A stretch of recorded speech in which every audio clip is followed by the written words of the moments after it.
Psychopathology की brief history के बारे में जानते हैं. So I was just reading the book and it's all about the base कि किस तरह से दीज थेरेपी स्टार्ट हुई एंड साइकोलॉजी एंड साइकेट्री ने एक अपना फॉर्म लिया. So what we are today, what is the base, how it started. कोई भी अर्लियर कोई भी एबनॉर्मल बिहेवियर होता था या फिर मेंटल डिसऑर्डर होता था और एक पर्सन का एक अजीब सा बिहेवियर जब व्यक्ति देखते थे जो कि नॉर्मल नेचुरल लोगों की तरह नहीं था, तो उसे कनेक्ट कर दिया जाता था कि सुपर नेचुरल पावर के साथ. That is a mischief of Demons.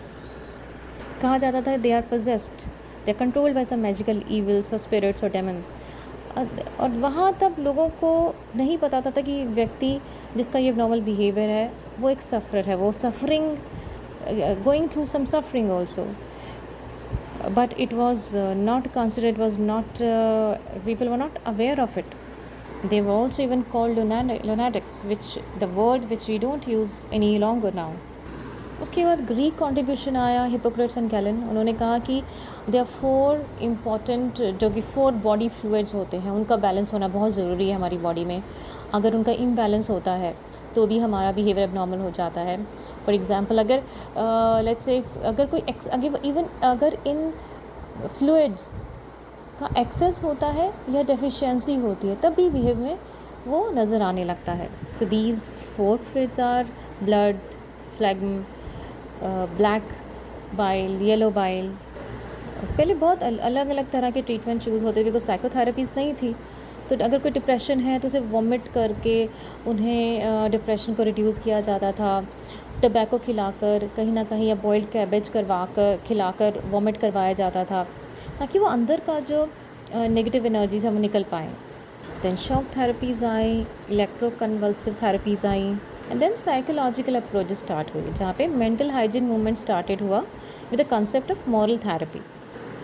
Earlier जो association of medical superintendent of American institution for the insane थी, which later became the APA, that is American psychiatric association.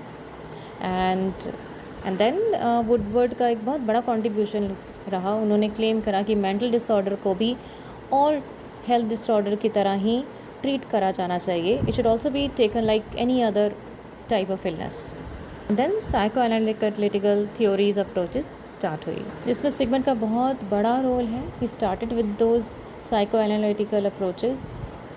So he used the hypnotherapy and he allowed his patients, he encouraged his patients to talk. तो जब patients freely बात करते तो उनकी बहुत सी problems, उनकी conflicting जो मेंटल जो थॉट्स थे वो निकल कर आते थे, उनके फियर्स निकल कर आते थे, जो भी हिडन चीज़ें होती थी उनके पर्सनैलिटी रिलेटेड, वो सब हिप्नोथेरेपी के थ्रू सामने आ जाते थे, which were lying at the unconscious level of mind. He also use free association, dream analysis, and it's also meant that Freud emphasized on internal mental processes and childhood experiences. So उनका बहुत बड़ा role था कि हमारे childhood experiences बहुत बड़ा role play करते हैं हमारी लाइफ में. जो भी कुछ घटता है बचपन में वो किस थ्रू आउट लाइफ इम्पैक्ट करते हैं. So the core element of this approach include, उन्होंने कोर एलिमेंट में कुछ चीज़ें ली जिसमें पहला लिया analysis of mental structure, level of consciousness, stages of psychosexual development, anxiety and defense mechanism, psychoanalytical therapy. हम बहुत डिटेल में सब कुछ नहीं करने वाले, but let's look at this at the surface level.